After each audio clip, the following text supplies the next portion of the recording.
Modi nomination కి junior NTR కి పిలుపు. సో మోదీకి ఈ రోజు నామినేషన్ వారణాసిలో వేస్తున్నటువంటి సంగతి తెలిసిందే. ఏది ఏమైనా నరేంద్ర మోదీ భారీ విజయం సాధించాలని అయితే కోరుతూ సో ఎంతో మంది అక్కడికి వస్తున్నారు. ఇప్పటికే అక్కడికి ఎంతో మంది, ముఖ్యంగా మన తెలుగుదేశం పార్టీకి చెందిన అధినేత చంద్రబాబు నాయుడు సహా ఎంతో మంది వచ్చారు. ఈ నేపథ్యంలో ఎన్టీఆర్ కి కూడా ఆహ్వానం లభించినటువంటి సంగతి తెలిసిందే. కాబట్టి ఇప్పుడు ఈ విషయం తెలుసుకుని అంతా కూడా ఎంతో ఆనందం వ్యక్తం చేస్తున్నారు.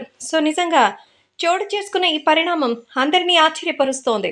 ఎన్టీఆర్కి ఉన్నటువంటి పేరు ప్రతిష్టలకి, తన మీద ఉన్నటువంటి అభిమానంతోనే ప్రధాని నరేంద్ర మోదీ వారణాసికి ఆయన ఇన్వైట్ చేసినట్టుగా తెలుస్తోంది.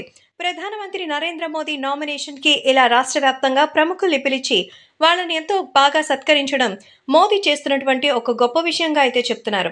సో ప్రధాని నరేంద్ర మోదీ చేస్తున్నటువంటి ఈ పనికి అందరూ కూడా ఎంతగానో హ్యాట్స్ ఆఫ్ చెప్తున్నారు. ప్రస్తుతం నరేంద్ర మోదీ జూనియర్ ఎన్టీఆర్కి పంపించిన ఈ ఆహ్వానం మేరకు ఇప్పటికే మన ఎన్టీఆర్ వారణాసి కూడా చేరుకున్నట్టుగా అయితే తెలుస్తోంది.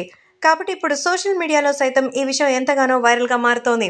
ప్రధానమంత్రి నరేంద్ర మోదీ అఖండ మెజారిటీతో మళ్లీ గెలుస్తారని, ఈ ఎన్నికల్లో కూడా ఆయన ఎంతో అద్భుతంగా భారీ మెజారిటీ సాధిస్తారంటూ విషస్ని అందించారు జూనియర్ ఎన్టీఆర్.